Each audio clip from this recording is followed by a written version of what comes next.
Big boss season 8 start అయిపోయింది కదా, అందులో మీ ఫేవరెట్ కంటెస్టెంట్ ఎవరు? None of them. ఎందుకని? భయ్యా ఈ సీజన్ లో ఒక్క కంటెస్టెంట్ కూడా చూడడానికి అంత ఇంపుగా అనిపించట్లేదు భయ్యా. గత సీజన్ లో ఎవడో ఒకడు ఉండేవాడు, ఆడి కోసమే చూసేవాళ్ళం. ఈసారి చూడడానికి కూడా ఇంట్రెస్ట్ రావట్లేదు భయ్యా.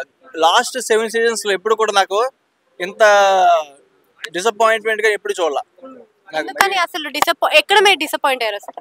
డిసప్పాయింట్ ఎక్కడ అయ్యారంటే selection of the contestants is not up to the mark అనిపిస్తుంది. ఎందుకంటే ఎవరికాడు ఏదేదో లోకల్లో వచ్చినట్టు ఉన్నారు. ఒకడు ప్రాపర్ గా తెలుగు లాగా అనిపించట్లేదు ఎవడు కూడా. ఒకటి చూస్తేమో కన్నడ బ్యాచ్ అంటారు, ఒకటి చూస్తేమో సొంత నాన్న చనిపోయారు, అమ్మ చనిపోయారు, ఏదేదో వాగుతున్నారు. కాస్త కొస్త మాట్లాడుతున్నారు కానీ అది కూడా ఎక్కట్లేదు భయ్యా. అంత 8 మాత్రం ఎక్కట్లేదు. స్టార్టింగ్ ఈ గొడవలు స్టార్ట్ అయిపోయాయి కదా, చాలా మందికి ఇంట్రెస్ట్ అనిపిస్తుంది గొడవలు అంటున్నారు కదా.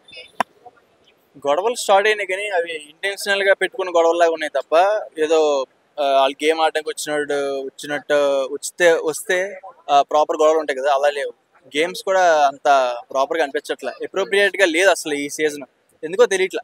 అంటే మణికంఠ అనే ఒక కంటెస్టెంట్ సింపతి కార్డ్ యూజ్ చేస్తున్నాడు, అందరిని ఎమోషనల్ చేస్తున్నాడు అని అంటున్నారు కదా, మరి అందులో ఎంతవరకు నిజం ఉందా? అడేటి భయ్యా, నిజంగా మా నాన్న చనిపోయాడు, మా స్టెప్ ఫాదర్ అంటాడు, స్టెప్ మదర్ అంటాడు. మన కల్చర్ కాదు భయ్యా అది. ఇలాంటి వాక్య అక్కడ యూఎస్ఏ వెళ్ళని అంటావు, మా వైఫ్ అంటావు, వదిలేసింది అంటావు, మళ్ళీ మా వైఫ్ కావాలంటావు. ఇది థింగ్స్ అనేవి తెలుగు వాళ్ళకి, హిందూస్ కి ఇవి సెట్ అయ్యే థింగ్స్ కాదు భయ్యా. ఈ స్టెప్ ఫాదర్, స్టెప్ మదర్ వద్దు, మాకు ఇలాంటి వద్దు భయ్యా.